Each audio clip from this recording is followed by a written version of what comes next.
శారీరక ఆరోగ్యం కోసం ప్రతిరోజు మనం వాకింగ్ అని, జిమ్ అని, ట్రెడ్మిల్ అని రకరకాల వ్యాయామాలు చేస్తూ ఉంటాం. మరి మనసు ఆరోగ్యం గురించి ఎప్పుడైనా ఆలోచించారా? నిజానికి మన శరీరానికి మళ్ళే మన మనసుకు కూడా కాసింత వ్యాయామం అవసరం.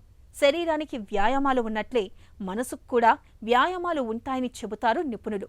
మనసును ఆరోగ్యంగా ఉంచే వ్యాయామాల గురించి ఇప్పుడు తెలుసుకుందాం.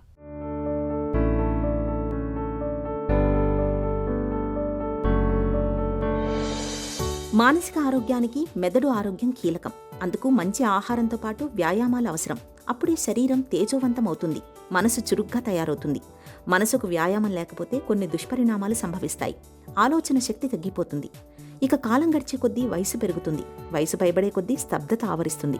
అలా జరగకుండా జీవితం నిత్యనూతనంగా ఉండాలంటే మనసును రొటీన్కి పరిమితం చేయకుండా రోజు ఏదో ఒక కొత్తదనాన్ని, అనుభూతుల్ని ఇవ్వాలి. కొత్త ప్రదేశాన్ని సందర్శించినప్పుడు అనిర్వచనీయ ఆనందం కలుగుతుంది. మనసుకు కొత్తదనం ఇచ్చే ఆనందం అది. అలవాటైన పనులను మెదడు సునాయాసంగా చేస్తుంది. కొత్త వ్యాపకాలు మంచివైనా చేయడానికి మనిషి వెంటనే సంసిద్ధుడు కాలేకపోవడానికి కారణం అదే.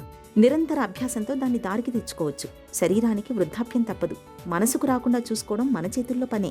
కొత్త బాధ్యతల స్వీకరణ, కొత్త సమాచార సేకరణ, భాషో కళో నేర్చుకోవడం, కొత్త స్నేహాలు మనసుకు ఉత్తేజాన్నిస్తాయి.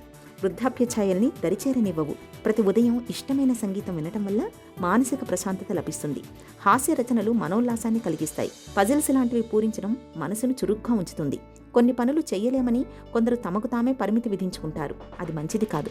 కొత్త నైపుణ్యం అలవర్చుకొని ఆ పనిలో ఆనందాన్ని ఆస్వాదించాలి. మెలకువలు తెలిసాక ఏ పని కష్టంగా తోచదు. నేర్చుకోవాలనే తపన, పట్టుదల ఉంటే చాలు. ఆత్మవిశ్వాసం కుదిరి భయాలు దూరమవుతాయి.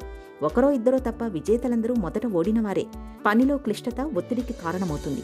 అభ్యాసం వల్ల క్లిష్టత తగ్గి ఒత్తిడి పరారవుతుంది. కొందరు వృద్ధులు యువకుల్లా ఉత్సాహంగా కనిపిస్తారు. అందుకు కారణం వారి మానసిక ఆరోగ్యమే. ఒత్తిడి లేనప్పుడు సానుకూల వాతావరణంలో ఆనందంగా ఉండగలం. ధ్యానం సులువైన మానసిక వ్యాయామం. మనసు శక్తిమంతం కావాలంటే దాన్ని అన్ని వేళలా చైతన్యంగా ఉంచాలి. బొమ్మతో పాటు బొరుసు ఉన్నప్పుడే అది విలువగల నాణ్యమవుతుంది. శరీరంతో పాటు మనసు సైతం ఆరోగ్యంగా ఉన్నప్పుడే జీవితం సుఖ సంతోషాలతో అలరారుతుంది.